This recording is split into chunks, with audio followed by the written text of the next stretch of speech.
தமிழ்நாட்டுக்கு நீங்கள் முதலமைச்சர் ஆன பொழுது தமிழ்நாட்டினுடைய ஒட்டுமொத்த பொறுப்பு எடுத்துக்கிட்டது மட்டும் இல்லை, உங்களுடைய வாழ்க்கையும் உங்களுடைய நடவடிக்கைகளும் தமிழக மக்களுக்கு வெட்ட வெளிச்சமாக போட்டு காட்ட வேண்டிய ஒரு நல்ல லைட் அடிக்கிற இடத்துல நீங்க இருக்கீங்க இல்லையா? அதை நீங்க புரிஞ்சுக்கிட்டு நேர்மையா நடந்துக்கணும். மித்தவங்களை எல்லாம் வெள்ளை அறிக்கை கொடு, வெள்ளை அறிக்கை கொடுன்னு கேட்குறீங்களே, வெள்ளை அறிக்கை கொடு நாங்க உங்களை கேட்குறோம். நீங்க போறதனுடைய காரணம் வெள்ளை அறிக்கை கொடுங்கன்னு கேட்குறோம். இல்லைன்னா நீங்க ஒரு பிரதிநிதியா, இது பொதுவாக எல்லா கட்சியிலேருந்து ஒரு பிரதிநிதியை கூட்டிட்டு போய் உங்களோட வச்சுக்கிட்டு லைவ் வீடியோ எல்லாத்துக்கும் போடுவீங்கல்ல, இதுக்கும் லைவ் வீடியோ போடுங்க.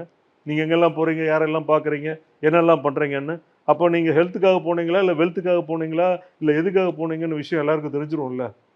எத்தனை நாள் தான் நீங்கள் தமிழக மக்களை முட்டாளாக்க வேண்டும் என்று நினைத்து அதையே ஒரு வேலையாக செய்து கொண்டு மக்களை மீண்டும் மீண்டும் நீங்கள் முட்டாளாக்கி கொண்டிருப்பீர்கள்? இல்லை, அப்போ கூட ஒரு என்ன சொன்னாங்கன்னா, ஒரு எடப்பாடி பழனிசாமியோட பயணம் பாதி என்னோட பயணம் இருக்காது, அதிக முதலீடுகளை கொண்டு வருவேன்ற மாதிரியான சொல்லியிருக்காங்க. ஏங்க, எடப்பாடி பழனிசாமி போனது தமிழ்நாட்டு மக்களுக்காக, தமிழ்நாட்டு வளர்ச்சிக்காக போனாருங்க.